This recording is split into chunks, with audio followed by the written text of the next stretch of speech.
ராவணா பார்வையாளர்கள், தமிழ் உறவுகள் மற்றும் ராவணா நல விரும்பிகளுக்கு வணக்கம். தொடர்ந்து உங்களுடைய ஆதரவுக்கு நன்றி. நேற்று ஒரு வீடியோ வெளியிட்டிருந்தேன். அதில் என்றும் தொடர்ந்து சீமானோடு தான் இருப்பேன், இருப்போம் அப்படின்னு ஒரு பதிவு.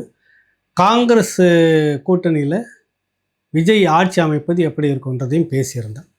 அதில் 1000க்கும் மேற்பட்டவர்கள் பின்னூட்டம் முழுக்க முழுக்க அந்த பின்னூட்டங்களை படிக்கும்போது பார்க்க கண்ணு கலங்கும். என்னென்னா அத்தனை பேருமே எனக்கு 70 வயது அந்த வயதெல்லாம் குறிப்பிட்டு எழுதியிருக்கிறாங்க. இன்னும் கொஞ்ச காலம் இருக்கிற வரைக்கும் நான் சீமானோடு தான் இருப்பேன். எனக்கு இந்த வயசு 40 45 வயசு இல்லை, இன்னும் இருக்க போகிற காலமும் அவரோடு தான். இந்த நேரம் இது சறுக்கி இருக்குது. அதுக்கு நிறைய காரணங்கள் இருக்கலாம், அதெல்லாம் ஆய்வு செய்ய வேண்டியது. எதிர்கட்சி எதிரில் இருக்கக்கூடிய சதி இது எல்லாமே இருக்குது. ஆனால் சீமானுடைய அந்த உழைப்பு, அந்த தம்பிகளுடைய உழைப்பு, சட்டமன்ற வேட்பாளராக போட்டியிட்டவர்களுடைய உழைப்பு எந்த விதத்திலும் சிறு இதுவும் குறை சொல்ல முடியாது என்பதை எல்லோருமே பதிவு செய்திருந்தாங்க. நாமளும் அதை தான் சொல்லி போட்டிருந்தோம். இதற்கெல்லாம் களத்தை விட்டுட்டு உடனே வேறு ஒரு ஆதரவை தேடிட்டு போகிறது நல்ல ஒரு உணர்வாளர் செய்யக்கூடிய வேலை அல்ல அப்படின்றத நிறைய பேர் பதிவிட்டிருந்தாங்க. உங்களுடைய அந்த தொடர்ந்த ஆதரவுக்கு உண்மையிலேயே நன்றி. நிறைய விமர்சனங்களும் என்னையும் சில பேர் கடுமையாக தாக்கி விமர்சனம் பேசியிருக்கிறதையும் நான் பார்த்தேன். ஏன் இன்னும் இந்த பக்கம் இருக்கிறன்றதுக்கான காரணம் பலமுறை நான் சொல்லிட்டேன். இப்படி இதெல்லாம் நடக்கும் நான் கணிச்சதில் ஒன்றே விஜய்க்கு இவ்வளவு தொகுதிகள் கிடைக்கும், அவர் இந்த நிலைக்கு நிற்பார்ன்றதை மட்டும் நான் கணிக்கவே இல்லை. தவறு செய்திருக்கிறேன், அதில் ஒத்துக்கிறேன், இல்லைன்னு சொல்லலை. ஆனால் தொங்கு சட்டமன்றம் வரும்னு முன்கூட்டியே பேசிய வீடியோவை இதுக்குள்ளே இணைக்கிறேன் பாருங்கள். அப்போது சொன்ன தொங்கு சட்டமன்றம் வருவதற்கான வாய்ப்பு இருக்கிறது. நான் நேற்றும் சொன்ன கருத்து, இன்றைக்கும் அதை சொன்ன கருத்து. அப்படி தனித்து ஒரு அதிகாரத்துக்கெலாம் வர மாதிரிலாம் இல்லை டிவிக்கு. அவங்க உலகமே தனி உலகத்தில் இருக்கிறாங்க. யதார்த்தம் என்னன்றதை நம்ம பார்த்துருவோம். 2 வாய்ப்புன்னு சொல்கிறேன். ஒன்று, தொங்கு சட்டமன்றம் வர்றதுக்கு வாய்ப்பு இருக்குது, இல்லைன்னா அதிமுக வந்துடும் அந்த இடத்துக்கு அப்படின்றத நான் சொல்லுவேன். நெருக்கடியில் வருவாங்க அப்படின்னு தான் சொல்லியிருக்கிறேன். அன்றைக்கி அதுதான் நடக்கலாம்னு என்னுடைய யூகம். மக்களுடைய வாய்ப்பு, மக்களுடைய விருப்பம், மக்களுடைய தேர்வு, மக்கள் முடிவே மகேசனுடைய முடிவு அப்படின்னு சொல்லுவாங்கள்ல, அது கிட்டத்தட்ட 4ஆம் தேதி மதிய வாக்கில் தெரிஞ்சிடும், சந்திப்போம் அப்படின்னு கணிச்சேன். திமுக அதிமுக இன்னும் வரக்கூடிய புதியவர்களுக்கு சேர்ந்து இது ஒரு போட்டியாக இருக்கும் அப்படின்னு நான் சொல்லியிருந்தேன். அந்த தொங்கு சட்டமன்ற பிரச்சனை தான் இப்போ ஓடிட்டுருக்குது. நேர்ச்சியிலிருந்து தொடர்ந்து 4ஆம் தேதிக்கு பிறகு வாக்கு எண்ணிக்கை முடிஞ்சு இன்றைக்கி 5 6 நடந்துக்கிட்டு இருக்குது. 2 நாட்களாக விஜய் இதோ பதவி ஏற்கிறார் அப்படின்னு சொல்லிட்டு ஒரு பெரிய பரபரப்பு ஓடிக்கிட்டே இருக்குது. இந்த இடத்துல கொஞ்சம் நிதானமாக நம்ம எல்லாருமே யாரெல்லாம் வாக்களித்தோம், எவ்வளோ ஆர்வமாக வாக்களித்தோம், இவர்கள் எல்லோரும் யோசிக்க வேண்டிய கட்டம் இருக்குது. குறிப்பாக இந்த தம்பிகள் விஜய் ரசிகர்களை பொறுத்த வரைக்கும் இந்த இனப்படுகொலை என்றதில் அவங்களுடைய பங்களிப்பு எதிர்த்து கேள்வி கேட்கறதுல நிறைய இருந்தது. அதை மாற்று கருத்தே இல்லை. மேதகு தலைவரை அவர்களும் பேசினார்கள், அதை மாற்று கருத்தே இல்லை. திமுகவை எல்லோரும் கடுமையாக நம்ம விமர்சனம் பண்ணிக்கிட்டே இருந்தோம். அதுக்கு பிரதான முக்கிய காரணம் ஏன் அப்படின்னு நம்ம போய் பார்த்தோன்னா, 2009 அந்த இனப்படுகொலைக்கு முழு துரோகமும் செய்தது இந்த திமுக காங்கிரஸ் கூட அவன் எங்கேருந்தோ எதிரியாக இருந்து வெளியில் இருந்துட்டு நமக்கு செய்தான். ஆனால் கூடவே இருந்து என்னுடைய சகோதரனாக இருந்து, என்னுடைய அண்ணனாக இருந்து, என்னுடைய தம்பியாக இருந்து, நானும் உங்களோடு போராடுகிறேன்னு சொல்லிட்டு கூடவே தோல் மேலே கை போட்டு அந்த எண்ண அழிப்புக்கு துணை போன கோபம்தான் இன்றைக்கி இந்த திமுக மேலே நமக்கு இருந்தது. ஊழல் முறைகேடு அது 2வது கட்டமாக, அந்த குடும்ப ஆட்சி, அந்த சர்வாதிகாரம், அது எல்லாம் விமர்சனத்துக்கு உட்பட்டது, அப்பாற்பட்டதல்ல. இதெல்லாம் சொல்லி தான் நம்ம அந்த கட்சி எதுக்க ஆரம்பிச்சு. இல்லைன்னா அந்த கட்சிக்கு நமக்கு என்ன பங்காளி தகராறாக ஒன்றும் கிடையாது. எல்லாம் அங்கேருந்து தான் வெளியில் வந்தோம். 90% தமிழ் தேசியர்கள் அங்கேருந்து தான் வந்தாங்க. குறிப்பாக திமுகவிலிருந்து தான் வந்தார்கள் எல்லாரும். ஏன் அந்த திமுகவை எதிர்க்கிறேன்னா, நீ காங்கிரஸை தூக்கி சுமந்துக்கிட்டு இருக்கிற, அந்த துரோகியை தூக்கி தூர போடு அப்படின்ற பெரும் கோபமும் நமக்கு ஒரு பொறுப்பாக இருந்துக்கிட்டு இருக்குது. இலங்கை பிரச்சனை மட்டுமே தமிழ்நாட்டில் அரசியல் இல்லை, இங்கே இருக்கக்கூடிய அரசியலும் நிறைய ஊழல் முறைகேடு, மக்களுக்கு கொடுத்த வாக்குறுதிகளை தொடர்ந்து தவறினது. நாங்கள் அதிகாரத்துக்கு வந்தால் அரசு ஊழியர்கள் எல்லாமே உடனே பணி நிரந்தரம் செய்வோம் அப்படின்னு 2021 வாக்குறுதி கொடுத்த திமுக ஸ்டாலின் அவர்கள் இந்த இறுதி வரை அதை நிறைவேற்றவில்லை. அதனுடைய வெளிப்பாடு தான் அரசு ஊழியர்களும் தற்காலிக அரசு ஊழியர்களும் ஒட்டுமொத்தமாக சேர்ந்து விஜய்க்கு போட்டிருக்கிறாங்க. அப்போ அந்த கொடுத்த வாக்குறுதி முறைகேடு, அந்த குடும்பத்துக்குள்ளே ஒரு அதிகாரத்தை கையில் எடுத்துக்கிட்டு காவல்துறை மூலமாக எல்லோரும் பழி வாங்குகிற அந்த நடவடிக்கை, இப்படி பல காரணங்களும் சேர்ந்து தான் தமிழ்நாட்டு அரசியலும் சேர்ந்து தான் நம்ம பேசிகிட்டு இருக்கிறோம் களத்தில். இப்போ அந்த காங்கிரஸை தான் விஜய் தூக்கி பிடிச்சிட்டு இருக்கிறாரு. அவர்கள் கடிதம் கொடுத்தா நீ ஏற்கலாமான்ற ஒரு கேள்வி இருக்குது. முதல்ல அது நம்பகமான கட்சியா அப்படின்றது ஒன்று இருக்குது. எமர்ஜென்சி காலகட்டத்தில் இதே திமுக, கருணாநிதி இந்த காங்கிரஸை ஹிட்லர், முசோலினி, கொடுங்கோல இப்படின்னு ஒரு வார்த்தை வசனங்களை விட்டு பேசினவர் தான் இந்திரா காந்தி. காங்கிரஸை கல்லால் அடித்து காயப்படுத்தினாங்க, அவமானப்படுத்தினாங்க தொடர்ச்சி. ஆனாலும் அந்த இந்திரா காங்கிரஸ் தன்னுடைய கட்சியை வளர்ப்பதற்காக அந்த கருணாநிதியோடு கைகோட்டது. இது ஒரு வரலாற்று துரோகம் என்று அன்றைக்கி இருந்த நிறைய நடுநிலை அரசியல்வாதிகள் அதை கடுமையாக விமர்சனம் பண்ணாங்க. அதே வேலையைத்தான் இந்த காங்கிரஸும் அன்னைக்கு திமுக செய்த வேலையை இன்றைக்கி டிவிக்கு எடுத்துக்கிட்டு செய்யுது. இந்த காங்கிரஸை வீழ்த்தணும், இந்த மண்ணிலிருந்து அப்புறப்படுத்தணுன்ற பெரும் கோபம் எல்லாம் இருக்குது. இது மட்டும் இல்லை, எல்லாமே மாநில உரிமையை அதிகமாக பறிச்சதே இந்த காங்கிரஸ் கும்பல் தான். இது பிள்ளையார் சுழி போட்டுட்டு போக அது எல்லாத்தையும் இன்றைக்கி கோடு போட்டு ரோடு போடுறது பாஜக செய்துக்கிட்டு இருக்கு. மாநில உரிமையை கடந்த 10 ஆண்டுகளுக்கு இந்த மோடி அரசு வர்றதுக்கு முன்னாடி இருந்தே தொடங்கிடுச்சு. காங்கிரஸு தான் தொடங்குது. மாநில உரிமை ஒன்று ஒன்றாக பிரித்து அது ஒரு பெரிய சர்ச்சையாக 84 காலகட்டத்தில் சர்க்காரியா கமிஷன் போட்டு மாநில மத்திய அரசுங்களுக்கான உறவு பங்கீடு அதிகாரம் எந்த அளவுக்கு இருக்கணும் அப்படின்றதெல்லாம் ஐயா மாப்போசி எழுதின புத்தகத்தில் விரிவாக ஒரு பெரிய விரிவான இதெல்லாம் இருக்குது. அந்த காலகட்டத்தில் நடந்தது. அந்த மாநில உரிமை இன்னும் கொஞ்சம் கொஞ்சமாக பறித்து கடைசி வரைக்கும் முடித்தது காங்கிரஸ். பிள்ளையார் சுழி போட்டுட்டு போனது மீதி இருந்ததை பாஜக செய்து முடிக்குது. இப்படிப்பட்ட இந்த காங்கிரஸ் தமிழ்நாட்டினுடைய உரிமைகள் அனைத்தையும் இன்றைக்கி நடக்கிற எல்லா பேராவலத்துக்கும் பிள்ளையார் சுழி போட்டு கோடு போட்டுட்டு வந்தோன்னா காங்கிரஸ் தான். அதை மாற்று கருத்தே இல்லை. அப்போ நீங்கள் மோடியை ஆதரிக்கிறீங்களான்னு இல்லவே இல்லை. இதுதான் அவன் தான் ரெண்டும் ஒன்று நிறம்தான் மாறி இருக்குது. காவி வெள்ளை அப்படின்றது தான் மாறி இருக்குது. அப்படி மற்றபடி ஒன்றும் இல்லை அப்படின்னு நம்ம தொடக்கத்துலேருந்து பேசிக்கிட்டு வரோம். அந்த மாநில உரிமைகளை பறித்த இந்த கட்சிகளோடு கூட்டணி கூடாதுன்றது தான் நம்மளுடைய பொதுவான கருத்து. ஆனால் இன்றைக்கி அவர் 5 பேர் தான் அதிகமாகலாம் இல்லை. இந்த 5 பேர் கடிதத்தை வச்சுக்கிட்டு உடனே வாங்கி எடுத்துக்கிட்டு போய் கொஞ்சம் கூட அந்த உணர்வே இல்லாமல் அப்போ நீங்கள் எந்த அளவில் கீழே இறங்கி போய் உங்களுக்கான லட்சியம் ஒன்றும் இல்லை, உங்களுக்கான நோக்கம் ஒன்றும் இல்லை, உங்களுக்கான படிப்பினைகள் ஒன்றும் இல்லை, உங்களுக்கான மாநில உரிமை அதிகாரன்றதை பற்றி கவலை இல்லை, பேசுனதுக்கு ஏற்ப நீங்கள் நிற்கவில்லை விஜய் அவர்கள் அப்படின்றது தான் அந்த கோபம். காங்கிரஸ் கொடுத்த கடிதத்தை எடுத்து நீங்கள் போய் கவர்னர்கிட்ட கொடுத்துட்டு நாங்கள் ஆட்சி அமைக்க போகிறோம். அது கோரமே இல்லை. அதாவது அதிக பெரும்பான்மையே கிடையாது. 103 தான், 113 தான் வருது. இன்னும் 5 வேணும். இப்போ விசிகா குரலை மாற்றுது. முதல்ல விசிகாவில் இருக்கிற 2 பேர் அந்த விடுதலை சிறுத்தைகளுக்கானவர்களா அப்படின்னு நீங்கள் பரிசீலனை பண்ணுங்கள். தயவுசெய்து சொல்கிறேன்னு கோபப்படாதீங்க. உங்கள் பேரில் தனிப்பட்ட ஒரு மதிப்பு இருக்குது.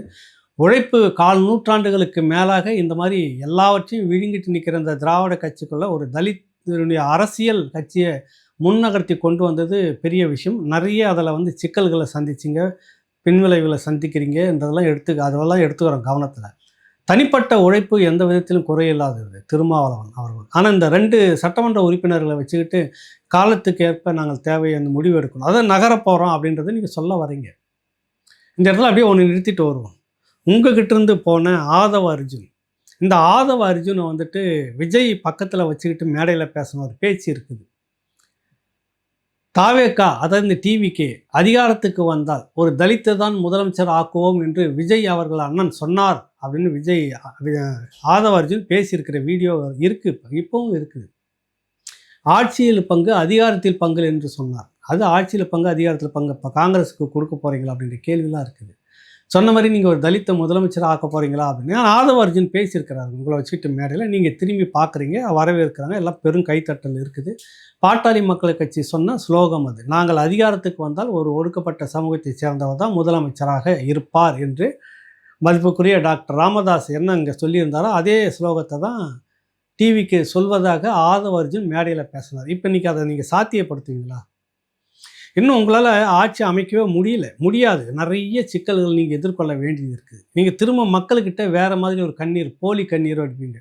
அதிகாரம் கொடுத்தும் எங்களை முதலமைச்சராக உட்கார வைக்கவில்லை, பார்த்தீங்களா, இதில் அரசியல் சதி இருக்குது அப்படின்னு உங்கள் வாக்காளர்களை நோக்கி நீங்கள் ஒரு போலி கண்ணீர் சிந்தக்கூடிய ஒரு நாடகம் இன்னும் 2-3 நாளில் நடக்கலாம்.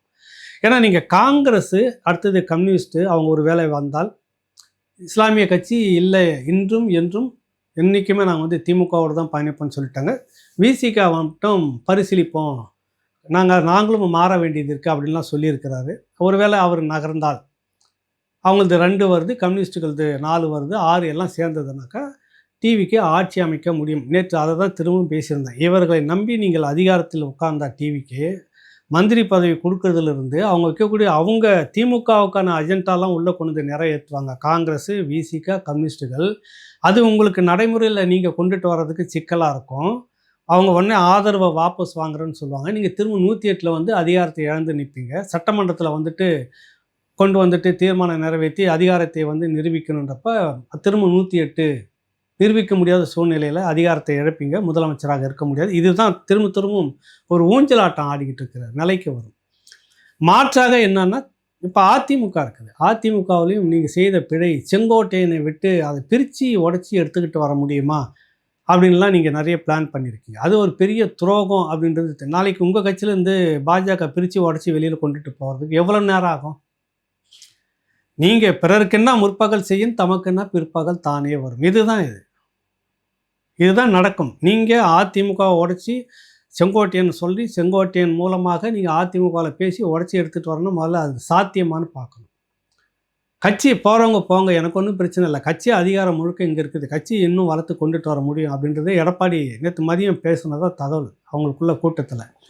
அந்த முயற்சியை எடுத்திருக்கக்கூடாது. நேரடியாக கௌரவத்தை பார்க்காம எடப்பாடி கிட்ட போய் பேசி சேர்ந்து இருப்போம், அதிகாரத்தில் பங்கு வாங்க அப்படின்னு சொல்கிற மாதிரினா அவங்களுக்கும் பிரச்சனை இல்லை. நமக்கு தேவை பொது எதிரி திமுக விழுந்தது சரிதானே அப்படின்ற மாதிரி வந்திருக்கலாம் ஒரு வேளை. இப்போ அடுத்தது அதுதான் நடக்கும். எடப்பாடி தயவில் நீங்கள் வந்து அந்த கூட்டணியில் உங்களுக்குள்ளே ஈகோ பார்க்காம விட்டு கொடுத்து அதிகாரத்தை பகிர்ந்துக்கிட்டு நீங்கள் ஒன்றா இருந்தாக்கா அது நடக்கும், நீடிக்கும். பாஜக எங்களுக்கு ஒன்றும் பிரச்சனை இல்லை, எங்களுடைய திட்டங்களை எல்லாம் நீங்கள் திமுகவை போல் தமிழ்நாட்டில் நிறைவேற்றிக்கிட்டு இருந்தால் போதுன்னு அது உட்காந்துட்ருக்கு. அதனுடைய கனவு இப்போ இங்கே இல்லை.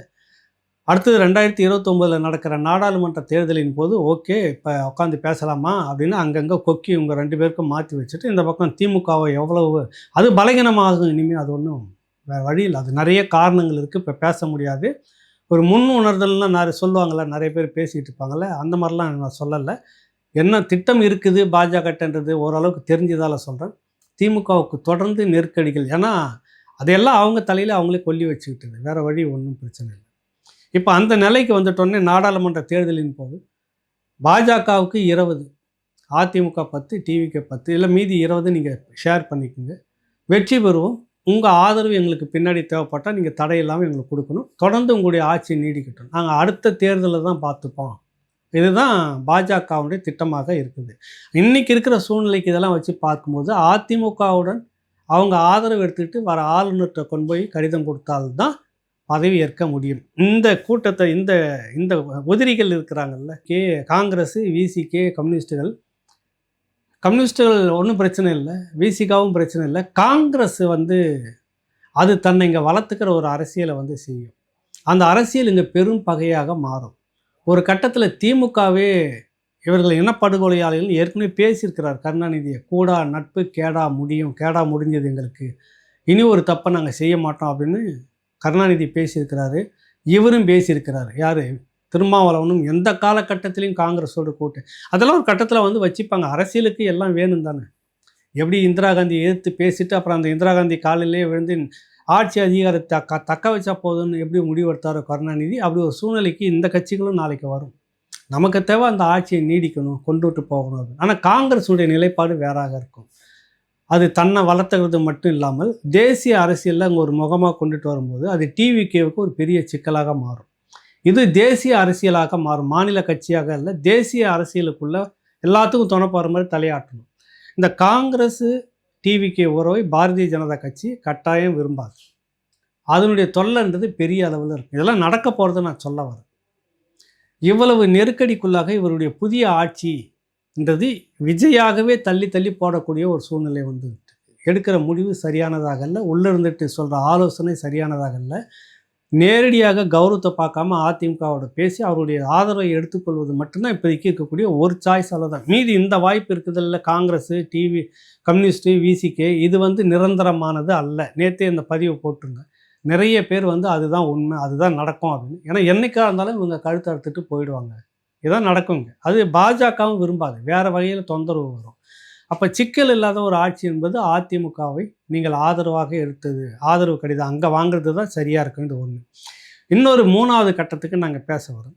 இதில் வந்து இப்போ இந்த சீமான் அவர்களுடைய அரசியல் இருக்குல்ல, இந்த அரசியல் டிவிக்கே வந்து எப்படி பார்க்குது அப்படின்னா, இன்னொரு இதுவாக அவர்கள் அந்த மேலே வந்துடக்கூடாதுன்றதுல குறியாகவே இருக்குது. 2 திராவிட கட்சிகளும் சரி, டிவிகேவுடைய அந்த நிலைப்பாடு தான். ஆனால் கல யதார்த்தம் வந்து அப்படி இல்லை. என்னைக்கா இருந்தாலும் இதில் மிக விரைவிலேயே தமிழ் தேசியம் மீண்டும் பேசப்படும். ஒரு தம்பி பேசி போட்டிருந்தாப்புல, இராணுவத்தில் இருந்துட்டு இருக்கிறாரு. அந்த தம்பி சில புரிதல்களோடு சில விஷயங்களை பேசியிருக்கிறார், புரிதல் இல்லாமலும் பேசியிருக்கிறார். அவர் பேரை மறந்துட்டேன். வெறுப்பு அரசியலை வந்து சீமான் கட்சி நிறைய இடத்துல விதைச்சிருச்சுன்னு, அப்படிலாம் ஒன்றுமே கிடையாது.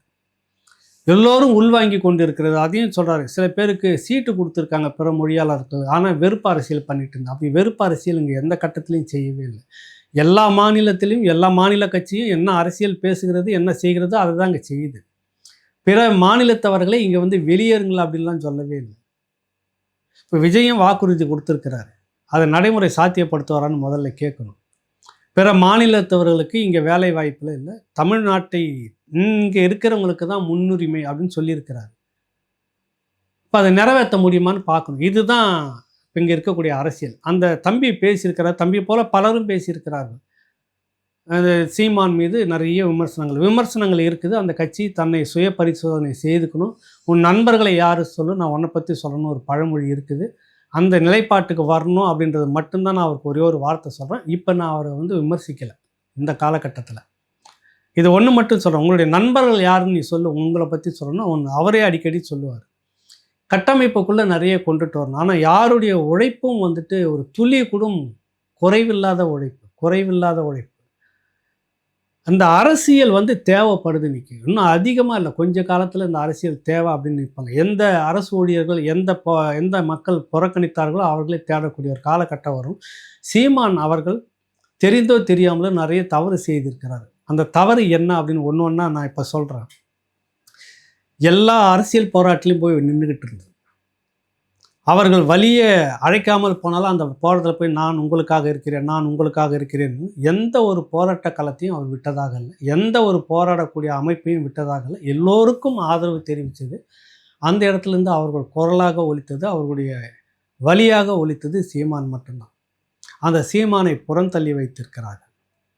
இதற்காக வேண்டிய சீமான் இப்போ கொஞ்ச காலத்துக்கு எந்த இதுவும் தெரியாமல் பேச அமைதியாக இருக்கணும். நிறைவாகும் வரை மறைவாக இதுதான் அவர் சொன்ன பாடம் தான்.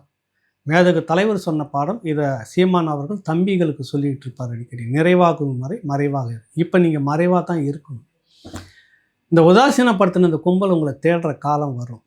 அதற்குள்ளாக நம்ம வந்து நிறைவாக இருக்கணும். நம்ம அதை தான் இப்போ நம்ம செய்ய வேண்டியது. செய்த ஒரு தவறு என்னென்னா இந்த தவறு தான் எல்லோருக்குமான குரலாக ஒலித்தது. எல்லா பிரச்சனைகளுக்குமான குரலாக ஒலித்தது. இதில் தான் நம்ம அதிக கவனமாக இருந்துக்கிட்டு இருந்தது. இதை தாண்டி வந்து என்னென்னா பல பிரச்சனைகள் இருக்குது. களத்தில் வந்து நம்ம நிறைய விஷயங்களை சரி செய்ய வேண்டியது செய்யலை. அது இப்போ கூட கைவிட்டு போகலை. காலம் நமக்கு இருக்குது. யாரெல்லாம் நம்மளை புறஞ்சொன்னாங்களோ அவங்களாம் திரும்பி பார்த்து இது வந்து இல்லை எழுந்து நின்றுச்சு ஜெயிச்சுட்டாங்கன்னு சொல்கிறதுக்கான காலம் ரொம்ப தூரத்தில் இல்லை, கிட்டவே இருக்குது. அதற்கு முன்பாக நம்ம இதெல்லாம் சில தவறுகளை வந்து திருத்திக்கணும். என்ன தவறுனா இந்த தவறு தான். வலியை யாருக்கும் பேசாதீங்க, வலியை யாருக்கும் எதுவும் சொல்லாதீங்க. அது ஜனநாயக கடமையாக இருக்கட்டும். அந்த கடமையை கொஞ்ச நாளைக்கு நிறுத்தி வைப்போம். இந்த யாருக்கு வாக்களித்தார்களோ அவர்கள் வந்து இதை செய்ய சொல்லி அவங்க கேட்கக்கூடிய காலம் வரும். செய்துட்டால் நல்லது, நிறைவாக இருக்கட்டும். இல்லாத ஒரு சூழ்நிலை வரும்ல. சிலிண்டர் தட்டுப்பாடு இருக்கிற இந்த காலகட்டத்தில் 6 சிலிண்டர் கொடுக்குறோன்னு சொல்லிவிட்டு இது எப்படின்னா இல்லை எங்களுக்கு டெல்லியிலேருந்து வரல அப்படின்னா நீங்கள் சொல்ல முடியாது. மாநில அரசுனா நீ சொன்ன வாக்குறுதியை நிறைவேற்றணும். அது வருதோ வரலையோ நீங்கள் வந்து நிறைவேற்றணும். முடியாததை வந்து இன்னொரு திமுகவாக மாறிடுங்க. அந்த சூழ்நிலை வரும். மக்கள் எல்லோரும் தேடுவாங்க. அந்த நேரத்தில் நம்ம அது வரைக்கும் நிறைவாகத்தான் இருக்கணும். நிறைவாகும் வரை மறைவாக தான் இருக்கணும். மற்றபடி உள்ளுக்குள்ளே இருக்கிற பிரச்சனைகள்லாம் பேசி தீர்க்கப்பட வேண்டிய விஷயங்கள். இது எல்லா கட்சிகள்லையுமே இருக்குது. எல்லா கட்சியும் ஆளானப்பட்ட ஒரு நூற்றாண்டை கொண்டாடிய திமுகவுக்கு அந்த சிக்கல் இருக்குது. நியாயப்படுத்தலாம். அதுக்கு அந்த கட்சியில் இருக்கலாம், இங்கே இருக்கலாமா, நம்ம தான் மாற்றாச்சு அப்படின்னு சொல்லலாம். இருக்கும். அதையும் தாண்டி அதையும் இருந்துக்கிட்டு அதுக்கும் துணையாக இருந்துக்கிட்டாங்க. அதில் உடனே நான் விமர்சனம் பண்ணிட்டு இது சரியில்லை நீ சேர்த்த வாரி மேலே பூசிட்டு போகிறதுக்கு எதிரியே பரவாயில்ல, முதுகில் குத்தக்கூடாதுன்றது தான் இந்த இடத்துல எல்லோருக்கும் நான் வைக்கக்கூடிய விஷயம். யார் வரணும் அப்படின்றது நீங்கள் ஒரு மெனக்கெட்டு ஒரு வேலையை செய்தீங்க, அது முடியலை. ஆனால் யார் வரக்கூடாது அப்படின்றதில் நீங்கள் தெளிவாக இருந்துக்கிட்டு வேலை செய்திருக்கீங்கன்றது தெரியுது. இப்போ கூட சொல்ல வரேன், விமர்சனத்தை வைங்க, அது இல்லைன்னு சொல்ல வரல. அந்த விமர்சனம் வந்துட்டு வளர்ச்சிக்கான விமர்சனமாக இருக்கணும் ஒழிய அதோட புதைச்சிட்டு போகிற விமர்சனமாக இருக்காது. அப்படின்னு நினைக்காதீங்க. அது ஒரு காலமும் புதைக்க முடியாது. பலமுறை அது சீமானே சொல்லியிருக்கிறார், நான் போன பிறகும் இது எழுந்து நிற்கும். அதற்கான வேர் இறங்கிக்கிட்டே இருக்குது, நீர் ஊற்றிக்கிட்டே இருக்கிறோம். அதுதான் நடக்கும். அது இப்போ அவருக்கான ஒரு சரிவு இந்த நேரத்தில் எல்லோரும் 10 மடங்கு கூட நிற்கணும். மே 18 வர இருக்கிறது.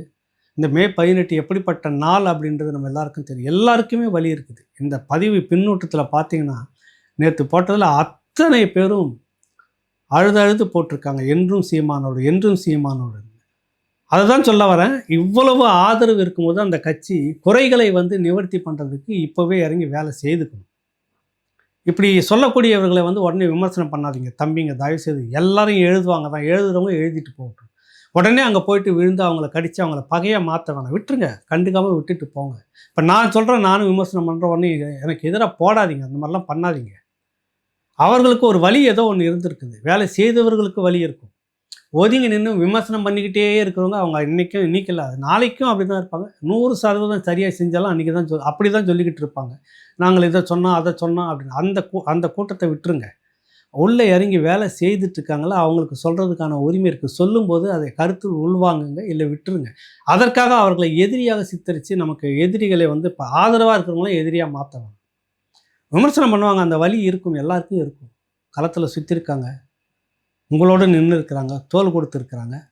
சில வார்த்தைகள் இதெல்லாம் மாற்றிக்கணும் அப்படின்னு சொல்லும்போது அது சரியாக தவறா அப்படின்னு விமர்சனத்துக்குள்ளே வச்சுக்கணும். நம்ம உடனே பகையாளியாக மாற்றி எழுதுறது இதோட விட்டுருங்க தயவுசெய்து. தம்பிகளுக்கு ஒரு வேண்டுகோள், அவ்வளோதான். இது நமக்கான காலம் இருக்கிறது. நானும் கூட விமர்சிப்பேன். விமர்சிக்கும் போது பகையாக பார்க்காதீங்க, அதுதான் நான் சொல்ல வரேன். இந்த ஒரு இடத்த வச்சுக்கிட்டு எவ்வளவு பேர் என்னென்னலாம் பேசுனாங்கன்றதை மட்டும் மனசில் வச்சுக்கோங்க, வேறு எதுவும் வச்சுக்காதீங்க. யாரெல்லாம் பேசுனா, நான் கூட பேசினா இவர் என்னென்னலாம் பேசியிருக்கிறார் பார்த்தீங்களா, அதற்கு ஏற்ப களத்தை நீங்கள் மாற்றி அமையுங்கள்.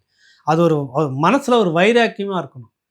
விழுந்துட்டன்னு தான் நீ ஏறி மேலே ஓடிட்டு இருக்கிற, ஒரு கட்டத்தில் எழுந்து நிற்பான் அப்படின்ற வைராக்கம் ஒவ்வொருத்தருக்கும் இருக்குது. இல்லைன்னு சொல்ல வரல, அது இருக்கிறத நீங்கள் இந்த களத்தில் காட்டியிருக்கீங்க.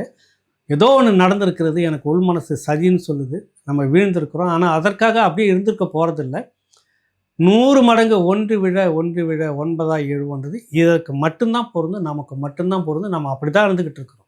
இந்த களம் இன்னைக்கு வந்திருக்குது, நான் போயிருக்குது, நாளைக்கு திரும்பவும் வரும், 10 மடங்காக வரும். அதற்கான உழைப்பு எல்லோருக்கிட்டையும் இருக்குது. விமர்சனத்தை மட்டும் புறந்தள்ள வேண்டியதை ஒதுக்கி வைங்க, ஏற்க வேண்டியதை ஏற்போம்.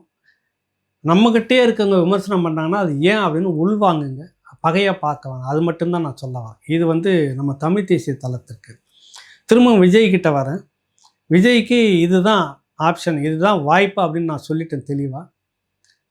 ஆனாலும் இன்னும் 2 நாட்களுக்கு பிறகு என்ன கதை மக்கள்கிட்ட பரப்பப்படும்னா, மக்கள் நீங்கள் எங்களுக்கு அதிகாரம் கொடுத்தும் எங்களால் அதிகாரத்தில் உட்கார முடியாத ஒரு அரசியல் இங்கே நடந்துக்கிட்டு இருக்கு அப்படின்னு சொல்ல வராங்க.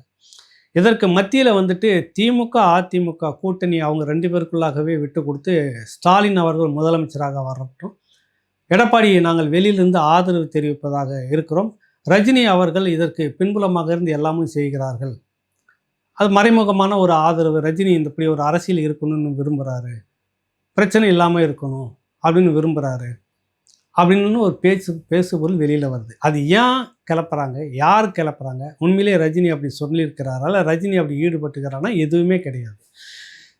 திமுக ஆளட்டும், அதிமுக நாங்கள் ஆதரவு தருகிறோம் என்று இந்த இதை நீங்கள் பரப்ப என்ன ஆகும்னா, அதிமுகக்குள்ளார இதுக்காக நாங்கள் கஷ்டப்பட்டுக்கிட்டு இருந்தோம், இதுக்காக எம்ஜிஆர் வெளியில் வந்து கட்சி தொடங்கி அவமானப்பட்டு கட்சியை தொடங்கினார், அதுக்கு பிறகும் ஜெயலலிதா அவர்கள் இப்போ மறைவுக்கு பிறகு பிளவு வந்த பிற்பாடு இதுக்காக உங்கள் பக்கம் நாங்கள் நின்னோம் அப்படின்னு ஒரு அதிருப்தி உருவாக்கி அங்கேருந்து கொஞ்சம் பேர் விலகி கூட்டாக சேர்ந்து டிவிகேவுக்கு ஆதரவு கொடுப்பதற்கான ஒரு காய் நகரத்தில் தான் இந்த கதை, திமுக அதிமுக கூட்டு என்கிற ஒரு கதை வெளியில் பரப்பப்படுகிறதாக 100% பேசுகிறாங்க. இங்கே ரஜினியெல்லாம் அந்த மாதிரிலாம் ஒன்றும் கிடையாது, இப்படி ஒரு சம்பவம் நடக்கலை.